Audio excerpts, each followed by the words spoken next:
ډیرو خوږو هیوادوالو د سلام په وړاندې کولو سره غواړم په دغه بخش کې د ژور خفګان د هغه د عواملو یا د سبب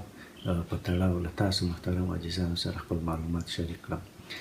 البته دا ډیر زیات مهم دی او غواړم چې تر یو حد زیاته پورې پې البته رڼا واچوم.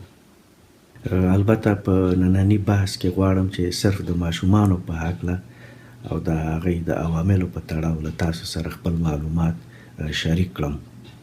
په محیطي عواملو کې چې هغه زموږ په ماحول یا په زموږ چاپېریال کې هغه څه چې هغه البته تیریږي او د هغه په لیدو یا په اورېدو سره موږ تاسې احساس کوو. که چیرې دغه احساسات د خوښۍ احساسات وي، دا باعث د خوښۍ خوښونکي حالت سبب ګرځي، او که چېرته دا د بدۍ احساسات وي، دا د بد حالتونو یا د بدۍ احساساتو سبب ګرځي. درنو دوستانو، کله چې یو ماشوم هغه په کور کې وزیږي نو د هماغه ورځې څخه تر 14 کلنۍ پورې البته دغه د ماشومتوب دوره ده. دا هغه دوره ده چې په دغه وخت کې ماشوم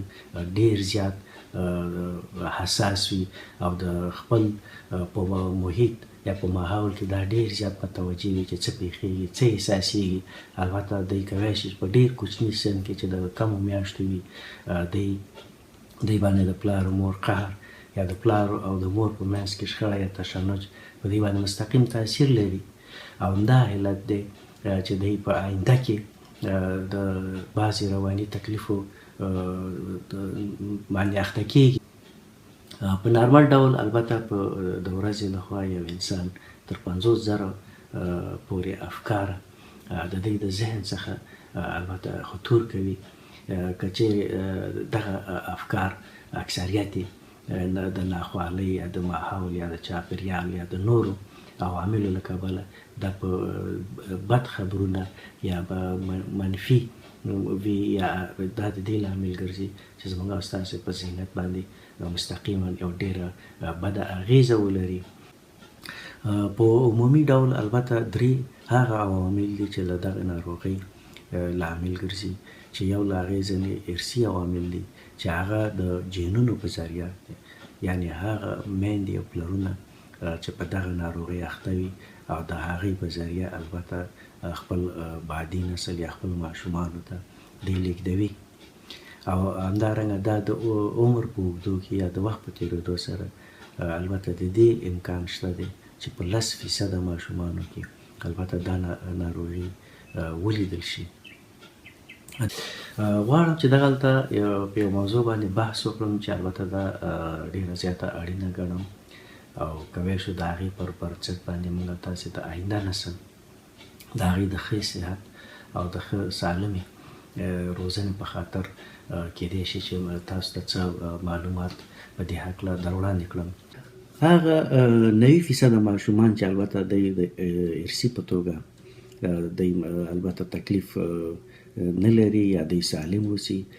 دی هم کېدی شي چې له بعضې عواملو له نګاه په روحي یا ارواحي تکلیفونو باندې اخته شي. کله چې په بعضو کورنیو کې البته هلته دننه دغه د کورنۍ د ماحول فضا له بعضې خپلمنځي اختلافاتو له امله چې هغه یا د ښځې او یا د میړه ترمنځ او همدارنګه د کورنیو نورو غړو ترمنځ بعضې جار و جنجالونه واقع کېږي، دا مستقیما تاثیر په ماشومانو لري. ولې په دې چې ماشومان په دغه سن سال کې دی ښه او بد ښه پیژني او دی که چیرې په دوامداره توګه دغه مسایل دوام پیدا کړي، واقعا د دی په ذهن باندې دا یو ذهني بوج دی او دا لکه د یو فلم په شکل د دی په ذهن کې دا ثبتېږي. کله چې دی د شخصیت د دی تکامل کوي د دی په ذهنیت کې او د دی په دغه کې دا پاتې کېږي او دا د دې لامل ګرځي چې آینده کې د دغو نه یو د ناروغ په توګه یا به ډارن وي یا به ډیر زیات کم جرأته وي او یا به په نورو روحي یا ارواحي تکلیفونو باندې کېدی شي دا لاس په ګریوان شي. همدارنګه د کور نه بهر که چیرې دی په مکتب کې یا په وړکتون کې له هغوی سره د دی د معلمانو د بد چلند له امله یا همدارنګه د دی په همزولو کې د شخړې جنجالونه دا ټول د دې لامل ګرځي چې په دې باندې د آینده کې یو روحي بوج او د یو روحي رواني تکلیف سره اخته وي. پخوا کې د نننۍ ورځې دغه بده جګړه چې دا حتی په بعضو مکتبونو باندې بمبارۍ، انتحاري حملې، دغه ټول هغه مسایل دي چې په دغه ماشومانو باندې دا ډېر بد تاثیر کوي. البته دې څخه مخنیوی ونشي او دغه فضا البته په کور کې په دوامداره توګه باقي پاتې شي. البته دا په هغو مېرمنو چې هغې امیدوارې دي او د هغې په ګېډه کې هغه ماشوم چې د ودې په حال کې دی هم مستقیما تاثیر لري. بل دا چې هغه ماشومان هغوی کم خوراک یا کم خواړه کوي او همدارنګه هغه ماشومان چې له وخت څخه د مخه دی واده کوي، یعنی واده کول دي او یا اجباري ودونه دي او همدارنګه د وخت څخه د مخه امیدواره کېدل دي او یا پر ماشومانو باندې پر مشقت سخت او شاقه کارونه او همدارنګه اقتصادي مشکلات البته او یا جنسي ځورونې، دا ټول هغه مسایل دي چې په ماشومانو باندې مخصوصا په اروايي یا روحي تکلیفونو باندې دی لاس په ګریوان کېږي. او کله که دا ماشومان چیرته میندې او پلرونه شي نو له خپله اولادونو او کورنۍ سره به هم ورته چلند کوي. کېدای شي چې په آینده کې د رواني تکلیفونو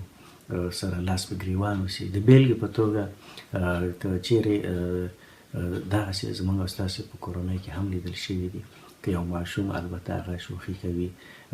حتی کېدای شي چې د مور له خوا نه هغه ووهل شي یا مور په غوسه شي. داسې حالات هم لیدل شوي دي چې کېدای شي چې د مورې په وسه ونه رسېږي نو بیا ورته وایي چې ته صبر وکړه، که ماښام ته د پلار راغی نو تا سره به وګوري. نو دا د دې لامل ګرځي چې هغه ماشوم تر څو چې تر هغه وخته پورې هغه پلار یې راځي او دا په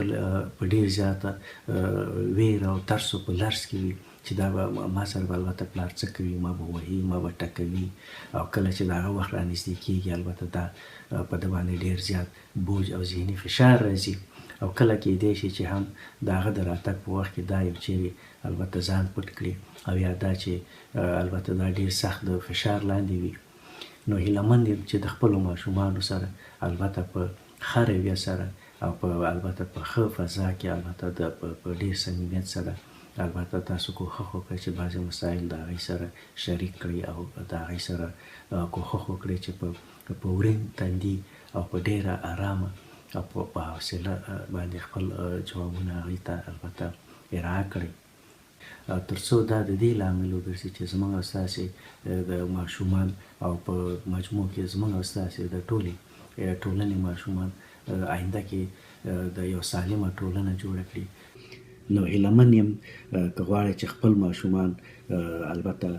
په آینده کې لکه یو تندرست او صحتمند شخص خپلې کورنۍ او ټولنې ته ور وپېژنئ، نو کوښښ وکړو چې هغه فضا چې هغه یو کړکېچنه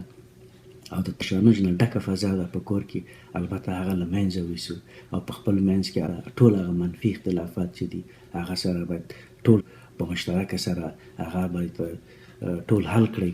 یعنی هغه منفي اختلافات چې هغه د کورنۍ په دننه ماحول په فضا کې البته هغه شتون لري، نو کوښښ وکړئ چې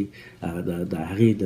د منځه وړلو لپاره د هرو طریقو څخه کار واخلئ تر څو چې د ستاسې دغه ماشومان چې تاسو سره یو ځای په دغه ماحول کې ژوند کوي او دا په آینده کې د یو ښه شخصیت په شکل البته د ټولنې ته ور وپېژنئ. ډیرو قدرمنو هیوادوالو، البته په پای کې د ستاسو د ښې روغتیا او د ښه ژوند په هیله. وسلام.